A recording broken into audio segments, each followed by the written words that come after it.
এত সুন্দর বৃষ্টির ওয়েদারে মন তো চায় যে বৃষ্টিতে মন ভরে ভিজি। তো সেরমই বৃষ্টিতে ভিজতে ভিজতে বেরিয়ে গেলাম ছোটদাদুর বাড়ি। দাদুর বাড়ি যেতে হবে, দাদু ভাইয়ের শরীরটা খুব খারাপ।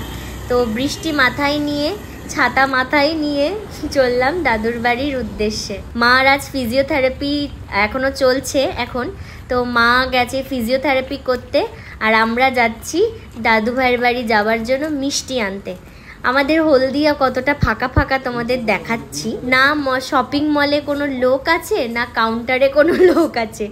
যথারীতি লোককে ডেকে এনে বিল করাচ্ছিলাম। হলদিয়া আসবো আর রসমালাই খাবো না? এখানেই কচুরি রসমালাই সব খেয়ে তো বৃষ্টির মধ্যে যাব কি করে? তো আমার মা যথারীতি সুপারম্যানের মতন পৌঁছে গেল। তো আমরা এখন এই টোটো করেই যাব রিভার সাইড। কি থাকে না তার সাথে সেটাই হয়। কিসে? এই যে বৃষ্টিতে ভিজতে আমার বিরক্ত লাগে, আমাকে বৃষ্টিতে ভিজতে হয়।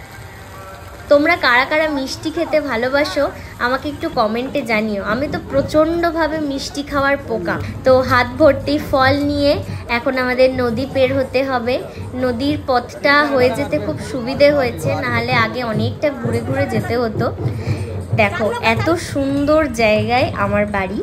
লোকে যেখানে ঘুরতে আসে সেই ঘোরার জায়গাতেই আমার বাড়ি। 12:30 বাজে, 12টা 12:30 বেজে যাবে। চলো আজকের মতন টাটা, আবার দেখা হবে পরে। সবাই ভালো থেকো আর আমাকে কমেন্ট করে জানিও। Tata, by.